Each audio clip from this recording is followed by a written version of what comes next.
तारक जवेदी शहबाजपुर नाड़ा बंगला जी। नाड़वाल।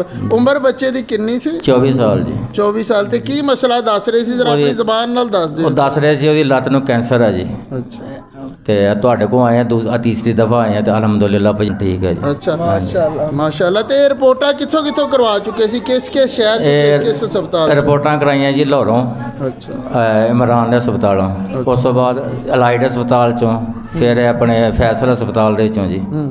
ਕਾਫੀ ਪੈਸੇ ਲੱਗੇ ਆ ਜੀ। अल्लाह ताला करम फरमाए। कोई अंदाजन पैसा कितना ला चुके सी? ਬਹੁਤ ਹੀ ਜ਼ਿਆਦਾ ਲੱਗੇ ਆ ਜੀ, 10 ਤੋਂ 15 ਲੱਖ ਰੁਪਈਆ ਜੀ। 10 ਤੋਂ 15 ਲੱਖ ਰੁਪਇਆ। 10 ਤੋਂ 15 ਲੱਖ ਰੁਪਇਆ ਲੱਗ ਗਿਆ, ਸਕੂਨ ਨਹੀਂ ਮਿਲਿਆ। ਤੇ 10 ਤੋਂ 15 ਵਾਰੀ ਵੀ ਨਹੀਂ ਹਜੇ ਆਏ, ਅੱਲਾ ਨੇ ਸਕੂਨ ਦੇ ਦਿੱਤਾ।